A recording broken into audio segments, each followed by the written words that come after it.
Kumusta na kayo mga kasama sa bukid? Handa na ba kayo? Kasi ngayon pag-uusapan natin kung paano manalo laban sa mga peste. Hindi sa paramihan ng spray, kundi sa talino at tamang diskarte. Gawin natin Battle of the Brains ito sa pagitan natin at ng mga insekto. Tara, simulan na natin. Okay, bago tayo sumugod, ika nga, know your enemy. Kilalanin muna natin ang mga kontrabida sa ating mga pananim. Nariyan ang mga brown plant hopper, yung pasimpleng stem borer na sa loob kung umatake, at syempre, yung laging gutom na armyworm. Sila ang rason kung bakit hindi pwede ang bara-barang aksyon. At hindi to biro ha, tingnan nyo yung numero na yan. 50 hanggang 100% ng ani pwedeng mawala. Imagine, lahat ng pagod, puyat at puhunan mo posibleng maging zero dahil lang sa kanila. Napakasakit nun. So ayan, nakita na natin kung gaano kalaki ang pangid. Medyo nakakakaba, di ba? Pero, kalma lang. Dahil ang maganda rito, sa bawat problema, may solusyon. At ang solusyon natin ngayon ay diskarte. Dito na papasok ang pagiging isang matalinong magsasaka. Alam nyo, ang sikreto para sa epektibong pest control ay hindi yung pinakamahal o pinakamalakas na gamot. Nope! Nasa pagsunod lang yan sa 4 na tamang diskarte. Ito, yung magiging game plan natin. Ito yung pundasyon. So, ano-ano tong 4 na to? Una, tamang peste ang target. Tandaan, hindi ito one size fits all. Iba ang kailangan ng plant hopper, iba rin sa uod. Pangalawa, tamang oras. Hindi pwedeng feeling mo lang, may siyensya yan. Pangatlo, tamang dosis. Please, sundin ang label. Walang labis, walang kulang. At pang-4, tamang paraan ng pag-spray. Dapat pantay, dapat tama ang tama. Simple lang, di ba? Pero yan ang susi. At nung sinabi kong tamang oras, dito pumapasok yung konsepto ng Economic Threshold Level o ETL. Isipin nyo, ito yung go signal. Ito yung punto na sapat na ang dami ng kalaban para magsimula na silang manira ng malaki. Kung masyado kang maaga, sayang lang ang bala. Kung mahuli ka naman, talo na sa laban. So, dapat abangan ang ETL. At ito, isang napaka-critical na paalala. May kumakalat kasing paniniwala na dagdagan ko nga kaya ang halo para mas tindi ang tama? Pakiusap, wag na wag niyong gagawin yan. Maling-mali yan. Hindi lang yan nakakasama sa halaman, nakakalason din yan sa lupa, sa tubig at sa atin mismo.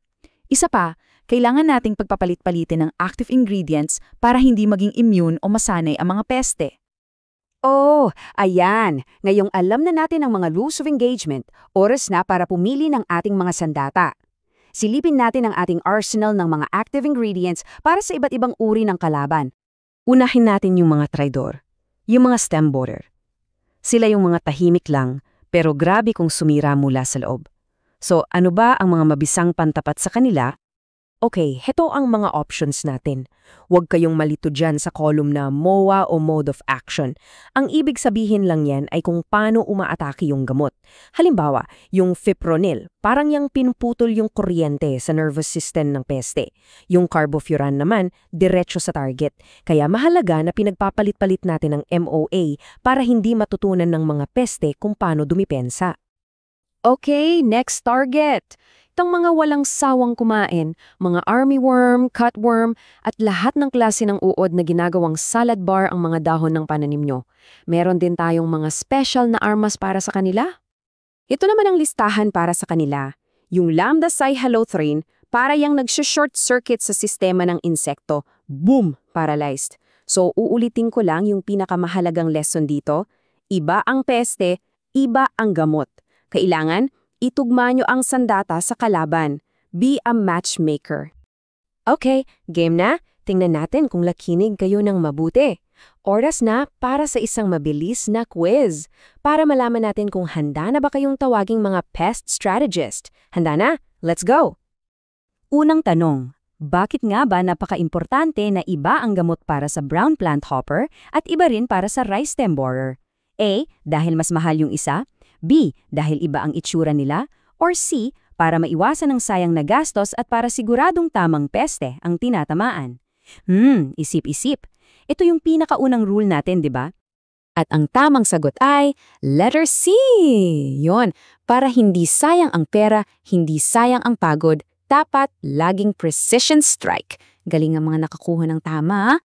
Okay, number 2. Timing is everything, sabi nga nila. So, kailan ba ang A1 yung the best na oras para mag-spray? A. Pag may nakita kang isang insekto, banat na agad. B. Pag umabot na sa economic threshold level o ETL. O C. Tuwing Webes, baka swerta. Ano yung go signal? Ang tamang sagot ay letter B, kapag naabot na ang ETL.